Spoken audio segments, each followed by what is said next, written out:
کہ اللہ سبحانہ و تعالیٰ کی رضامندی کے لیے، اللہ کی فرما برداری کے لیے آپ کوئی بھی نیکی کرو گے وہ سات پردوں میں چھپ کر کرو یا لوگوں کے سامنے کھل کر کرو، اللہ رب العالمین آپ کے اس نیک عمل کو جو اخلاص کے ساتھ کیا ہوگا کل قیامت کے دن اس کا اجر آپ کو عطا فرمائے گا۔ اور اگر آپ نے کوئی بدی کی، کوئی غلط کام کیا، تو کل قیامت کے دن آپ نے چاہے وہ جتنا مرضی چھپ کر کیا ہو، اللہ رب العالمین اس عمل کو آپ کے سامنے رکھ دیں گے۔ یہ اللہ رب العزت کی توحید اور فکر آخرت سکھانے کے بعد انہوں نے اپنے بیٹے کو عبادات کی طرف توجہ دلائی۔ یا بنی اقم الصلاۃ وامر بالمعروف، بیٹا نماز قائم کرنی ہے اور نیکی کا حکم دینا ہے، بدی سے روکنا ہے، اور لوگوں کی طرف سے ملنے والی مصیبتیں، تانے، آزمائشیں ان پر صبر کرنا ہے، کیونکہ عبادت کرنا، اللہ کی بندگی کرنا، یہ عظیمت کے راستوں میں سے ایک راستہ ہے۔ جب بھی بندہ اللہ رب العالمین کی بندگی کے لیے کھڑا ہوتا ہے تو اس کے دل میں یہ جذبہ ہوتا ہے کہ اگر میں کر رہا ہوں تو دوسرے بھی کریں، میرے گھر والے بھی کریں۔ ان کی اصلاح کے لیے اسے محنت کرنا پڑتی ہے، ان کی اصلاح کے لیے اسے اپنی جان لگانا پڑتی ہے، اپنا دماغ کھپانا پڑتا ہے، پھر کہیں جا کر کسی کی اصلاح ہوتی ہے، اور پھر اس قافلے کے وہ راہی بنتے ہیں جو راہ حق پر چلتے ہوئے جنت کی طرف رواں دواں ہیں، جن پر چل کے صحابہ کرام حیات جاوداں پا چکے، وہ اپنی حقیقی منزل کو پا چکے۔ اب اسی راستے پر ہم نے بھی چلنا ہے اور اپنے ساتھ اپنے احباب کو لے کر بھی چلنا ہے، اور اس راستے پر چلنے کے دوران میں اگر کوئی ہمارا ساتھی تھک گیا ہے، اگر کسی نے دوسرے راستے کو اختیار کرنے کی کوشش کی ہے، تو پھر اسے اپنے ساتھ جوڑنے کے لیے علماء سے رابطے کرنا، سیرت نبوی کا مطالعہ کرنا، صحابہ کرام کی سیرت کو پڑھنا، یہ ساری چیزیں اس کو ساتھ جوڑنے میں مدد دیتی ہیں۔ اس لیے کہا کہ ان ذالک من عزم الامور، یہ عظیمت کے کاموں میں سے ہے، ہمت کے کاموں میں سے ہے، اس کے لیے محنت کرنا پڑے گی۔ پھر یہ کہا معاشرت کے حوالے سے کہ بیٹا آپ اپنا رخ لوگوں سے پھیر نہ لینا، لوگوں سے الگ تھلگ نہ ہو جانا، یہ کہہ کر کہ لوگ گناہ کرتے ہیں اس لیے لوگوں کو گنہگار سمجھ کر، ان کو گندا سمجھ کر چھوڑ نہ دینا، اپنی الگ مسجد کے اندر ہی نہ بیٹھے رہنا، بلکہ آپ لوگوں کی اصلاح کا کام کرنا۔ لوگ بھلے آپ کو برا بھلا کہتے رہے، اور اگر آپ کے اندر اللہ رب العالمین نے کوئی خوبی رکھی ہے تو اس پر اترانا نہیں، اس پر فخر اور گھمنڈ نہیں کرنا، غرور نہیں کرنا، نہ ہی لوگوں سے ایسے انداز میں بات کرنی ہے کہ وہ اپنے آپ کو حقیر سمجھیں۔ آپ نے اپنا رخ لوگوں کی طرف پھیر کر رکھنا ہے۔ وَلَا تُسَعِّرْ خَدَّكَ لِلنَّاسِ وَلَا تَمْشِ فِي الْأَرْضِ مَرَحًا، اور اپنی چال میں کوئی اکڑاؤ لے کر نہیں آنا، کسی بھی طرح آپ اکڑے ہوئے تکبر والے نظر نہ آئیں، کیونکہ اللہ رب العالمین نہ تو متکبر کو پسند کرتا ہے اور نہ ہی اللہ سبحانہ و تعالی کسی شوخی مارنے والے کو پسند کرتا ہے۔ یہی دو عادات آگے مثبت انداز میں بیان فرمائیں کہ وَقْصِدْ فِي مَشْيِكَ، میرا بیٹا یہ بات ذہن میں رکھنا کہ آپ کی چال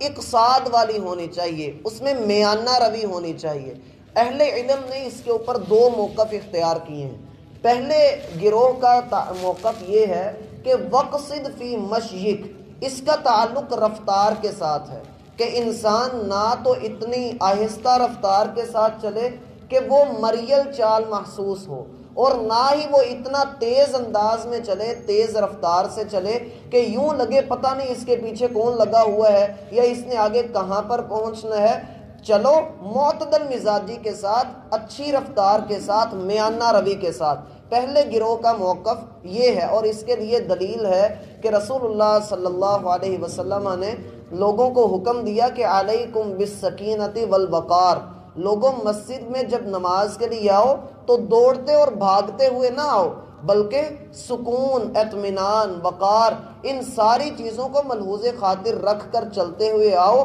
اور جتنی نماز تمہیں ملتی ہے نماز اتنی امام کے ساتھ ادا کرو، جو رہ جاتی ہے وہ بعد میں کھڑے ہو کر مکمل کر لو، اس کو تمام کر لو۔ اس لحاظ سے یہ آیت ہمیں یہ بتلاتی ہے کہ آپ کہیں پر بھی چلتے ہوئے جا رہے ہیں، اول تو یہ کہ آپ کی چال میں تکبر کا اظہار نہیں ہونا چاہیے، آپ کے کندھے اکڑے ہوئے نہ ہو، گردن تنی ہوئی نہ ہو، آنکھیں اوپر نہ ہو، بلکہ مومن کو حکم دیا جاتا ہے کہ یہ جھکا جھکا، یہ نکھرا نکھرا اللہ رب العالمین کے لیے جب یہ اپنی نظریں اپنی نگاہیں نیچی کرتا ہے، رسول اللہ صلی اللہ علیہ وسلم فرماتے ہیں من ترک للہ شیئا عوضہ اللہ خیرا منہ، بندہ اللہ کے لیے کوئی گناہ چھوڑتا ہے اللہ دنیا میں اس کو اس کا بدلہ ضرور عطا فرماتے ہیں۔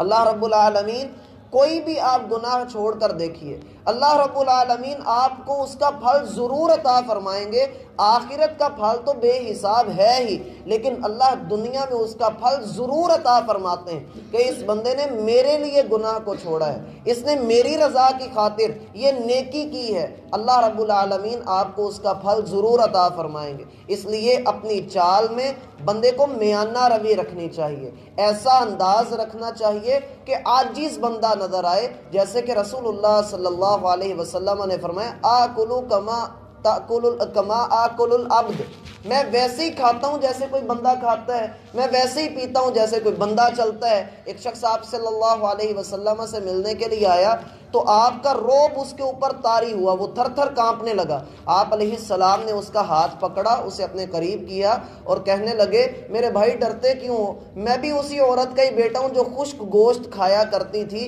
دھوپ میں وہ اسے سکاتی پھر اس کو کھا لیا کرتی، میں بھی اسی کا ہی بیٹا ہوں۔ پھر آپ علیہ السلام نے اس کو اپنے ساتھ بٹھایا اور اس کو کھانا کھلایا۔ غرض یہ کہ آپ علیہ السلام ان سارے عیوب سے، ان ساری گندی عادات سے نہ صرف یہ کہ پاک تھے بلکہ اپنی امت کو اس کی تعلیم دینے والے بھی تھے کہ کوئی طبقاتی فرق نہیں ہونا چاہیے۔ آپ کی چال ڈھال سے محسوس یہ ہو، آپ کی وضاحت سے کہ یہ ایک مسلمان آ رہا ہے، نگاہ نیچی ہونی چاہیے۔ لیکن ہم جب بازار کے اندر چلتے ہیں تو ہمارا اکثر یہ رویہ ہوتا ہے، ہم دائیں بائیں جھانک رہے ہوتے ہیں، جبکہ رسول اللہ صلی اللہ علیہ وسلم جب راستے پر چلتے تو آپ کی نگاہ نیچے ہوتی اور آپ دائیں بائیں جھانکا نہ کرتے تھے، آپ کی نگاہ نیچی ہوتی تھی اور آپ علیہ السلام اپنی نگاہ کو نیچا رکھ کے ہی چلا کرتے تھے۔ دائیں بائیں جھانکنے سے اللہ کے رسول نے منع فرمایا ہے۔ اور آپ علیہ السلام نے کچھ صحابہ کو دیکھا کہ وہ راستے پر بیٹھے ہوئے ہیں، جیسے ہم تھڑوں پر اکثر لوگوں کو بیٹھا دیکھتے ہیں، جوان نکروں پر، چوکوں میں، چوراہوں میں کھڑے ہوتے ہیں، گلی کے نکر پہ یا ہر گلی میں کوئی نہ کوئی ایسی بیٹھک ہوتی ہے جہاں پر لوگ بیٹھتے ہیں۔ تو آپ علیہ السلام نے ایک مرتبہ ان سے پوچھا کہ آپ یہاں پر کیوں بیٹھے ہو؟ صحابہ کہنے لگے اللہ کے رسول ہم یہاں پر دین کی بات کر رہے ہیں، اللہ رب العالمین کے قرآن کو سیکھ رہے ہیں اور سکھا رہے ہیں۔ اللہ کے رسول نے فرمایا اللہ، کیا اللہ کی قسم تم ایسا ہی کر رہے ہو؟ کہنے لگے جی اللہ کے رسول اللہ کی قسم ہم ایسا ہی کام کر رہے ہیں۔ آپ علیہ السلام نے فرمایا میں نے اس لیے قسم نہیں اٹھوائی کہ تم لوگوں کا اوپر مجھے یقین نہیں ہے، قسم میں نے اس لیے اٹھوائی ہے کہ میں یہ جان سکوں کہ کیا تم راستے کا حق بھی ادا کر رہے ہو۔ قلنا وما حق الطریق، ہم نے کہا ہے اللہ کے رسول راستے کا حق کیا ہے؟ تو اللہ کے رسول نے راستے کے جو حقوق بیان فرمائے وہ مختلف احادیث کے اندر مختلف اوقات میں اللہ کے رسول نے جو بیان فرمائے ان کو جمع کیا گیا ہے تو وہ 17 حق بنتے ہیں جو راستے میں بیٹھنے کے حق ہیں، اور ان میں سے پہلا حق ہی اللہ کے رسول نے یہ فرمایا غض البصر، اپنی نگاہ کو نیچا رکھنا ہے، ہر آتے جاتے کو تاڑنا نہیں ہے، ہر ایک کے اوپر نظر نہیں ڈالنی۔ اور اگر آپ راستے پر بیٹھے ہیں اور کوئی بندہ کسی مصیبت میں مبتلا، کوئی بوجھ اٹھانے والا آپ کو نظر آیا تو آپ پر فرض ہے آپ اس کی مصیبت کو دور کریں، آپ اس کا بوجھ اٹھوانے میں اس کی مدد کریں، کیونکہ یہ بہترین صدقات میں سے ایک صدقہ ہے۔ جیسے کہ ایک شخص نے پوچھا اللہ کے رسول بہترین صدقہ کون سا ہے؟ آپ علیہ السلام نے فرمایا کہ تعین صانعا او تصنع لاخرق،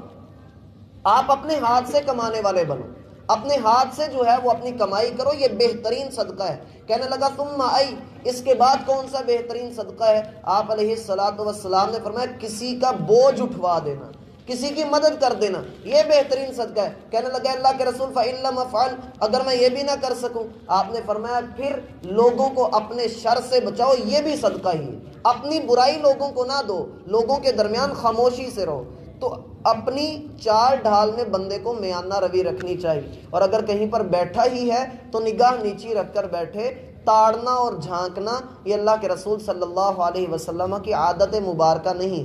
دوسرا موقف جو اس آیت سے واضح ہوتا ہے وہ یہ کہ یہاں پر رفتار کا ذکر نہیں ہو رہا، بلکہ یہاں پر بات ہو رہی ہے نفس کی اصلاح کے حوالے سے۔ اور وہ کیا ہے کہ اگر آپ کے پاس اللہ نے کوئی مقام، آپ کو مرتبہ عطا کیا ہے، تو آپ کا نفس میانہ روی سے چلنے والا ہو، آپ جلد بازی کرنے والے نہ ہوں۔ آپ کو کوئی مسئلہ درپیش ہے، کوئی آپ کے پاس آیا ہے، کوئی معاملہ بنا ہے، تو جلد بازی نہ کیجیے، اپنے زندگی کے معاملات میں میانہ روی اختیار کریں۔ اس کا دوسرا معنی یہ بھی بیان کیا گیا ہے کہ وَقْصِدْ فِي مَشْيِكَ، اپنی چال ڈھال میں، اپنے چلنے میں میانہ روی کو اختیار کیجیے، اور یہ اپنے نفس کی اصلاح کے اوپر ہے۔ ذرا خاموشی اختیار کریں، جلد بازی نہ بندہ کرے، بندہ جلد بازی سے بچے، جیسے کہ اللہ کا فرمان ہے وَكَانَ الْإِنسَانُ عَجُولًا، انسان جلد باز بنایا گیا ہے۔ اور اللہ کے رسول کا فرمان ہے العجلۃ من الشیطان، جلد بازی شیطان سے آتی ہے، شیطان جلد بازی سے آتا ہے، اور شیطانی ہی جلد بازی سے آتی ہے۔ اسی لیے کہا کہ وَقْصِدْ فِي مَشْيِكَ، اپنی زندگی کے معاملات میں فوراً سے فیصلے کرنے والے نہ بنے، فوراً سے سٹیپ لینے والے نہ بنے، بلکہ میانہ روی اختیار کریں، مشورہ کیجئے، لوگوں سے پوچھئے، لوگوں سے مشورہ کیجئے، اور پھر اس کے بعد کوئی فیصلہ کیجئے۔ یہ نہ ہو کہ بندہ اپنے پیسے کے بل بوتے پر، اپنی اتھارٹی کے بل بوتے پر بڑے بڑے فیصلے کر لے، اور اپنی کرسی کا، اپنے مقام اور مرتبے کا، اپنی دولت کا ناجائز فائدہ اٹھائے۔ اور پھر کہا وَغْضُضْ مِن صَوْتِكَ، اپنی آواز کو بھی پست رکھنا ہے۔ آواز، کچھ آواز، من کا معنی ہے یہاں پر کچھ، اپنی آواز میں سے کچھ حصہ اپنا پست رکھیے۔ یعنی یہ مراد یہ ہے کہ جب آپ بات کر رہے ہوں تو بولنے کے آداب آپ کو آتے ہوں، کہاں اونچا بولنا ہے اور کہاں نیچا بولنا ہے، اولاد کے ساتھ کیسے بولنا ہے اور باپ کے ساتھ کیسے بولنا ہے، استاد کے سامنے کیسے بولنا ہے، بڑوں کی مجلس میں کیسے رہنا ہے، بیوی سے کیسے بات کرنی ہے، رشتہ داروں سے کیسے بات کرنی ہے۔ ہر ایک انداز میں آپ کو معلوم ہونا چاہیے کہ آپ نے کس کے ساتھ کیسے بات کرنی ہے۔ لیکن یاد رکھیے وَغْضُضْ مِن صَوْتِكَ میں نرمی کا لفظ بھی ہے کہ آپ اپنی زبان میں نرمی کو لے کر آئیے۔ گھر کے اندر داخل ہو کے اگر کوئی ہمیں گالی دے تو میرے خیال سے ہم اسے زندہ واپس نہیں جانے دیں گے، اور اگر وہ زندہ واپس بھی جائے تو اپنی ہڈی کوئی تڑوا کر ہی واپس جائے گا۔ جبکہ رسول اللہ صلی اللہ علیہ وسلم کے گھر میں گھس کر آپ کو جب گالی بھی دی گئی اور آپ کی بیوی نے جواب دیا تو آپ علیہ الصلاۃ والسلام نے گالی دینے والے کو کچھ نہیں کہا، بلکہ اپنی بیوی کو کہا کہ یا عائشہ ارفقی، عائشہ نرمی کیجئے، کیونکہ اللہ نرمی کو پسند کرتا ہے۔ اگر اس نے بد دعا دی ہے تو آپ اس کے خلاف کیوں بد دعا کر رہی ہیں، آپ کیوں اس کو ویسا ہی جواب دے رہی ہیں؟ کیونکہ نیکی اور بدی برابر نہیں ہوتی، یہ الگ الگ ہی ہوتے ہیں۔ نیکی نیکی ہی ہوتی ہے اور بدی بدی ہی ہوتی ہے۔ وَغْضُضْ مِن صَوْتِكَ، آپ اپنی آواز کو نیچا رکھیے۔ بہت زیادہ اونچا بولنے والے، بہت زیادہ اپنے آپ کو شو آف کروانے والے، ایسے لوگ اللہ رب العزت کے ہاں، رسول اللہ صلی اللہ علیہ وسلم فرماتے ہیں اللہ کے ہاں بدترین بندہ وہ ہے جو بازاروں میں چلتا پھرتا ہے اور اونچا اونچا بولتا ہے تاکہ لوگ اس کی طرف دیکھیں۔ اس لیے کہا ان انکر الاصوات، بڑی آوازیں تم نے بری سنی ہوں گی، لیکن اس کی آواز سب سے بدترین ہے لصوت الحمیر، جو گدھا ہے، گدھے کی آواز سب سے بدترین ہے۔ گویا اللہ نے اونچا بولنے والے کو گدھے سے تشبیہ دی ہے کہ جو اونچا بولتا ہے وہ ایک ہی ٹون میں بولتا چلا جاتا ہے، بولتا چلا جاتا ہے، اس کو پتہ ہی نہیں ہوتا۔ اور گدھا بھی ایسے، جب یہ ہینکتا ہے تو بولتا چلا جاتا ہے، ایک ہی ٹون کے اندر لگا رہتا ہے۔ اس لیے اللہ کے رسول کا فرمان ہے جب تم سنو کہ گدھا بول رہا ہے، ہینک رہا ہے، فتعوذوا باللہ فإنہ رأى شیطانا، تو اللہ رب العالمین سے پناہ طلب کرو، اعوذ باللہ پڑھو، کیونکہ اس نے شیطان کو دیکھا ہے۔ تو اللہ رب العالمین ہمیں سمجھنے کی توفیق عطا فرمائے۔ لقمان علیہ السلام کی نصیحات یہاں پر مکمل ہوتی ہیں۔ یہ میرا بھائی رکوع بہت اہم ہے، ادب کے حوالے سے، عبادت کے حوالے سے، معاشرت کے حوالے سے، اس کو کوشش کیجئے کہ آپ اپنے گھر والوں کے درمیان بھی ضرور ڈسکس کریں۔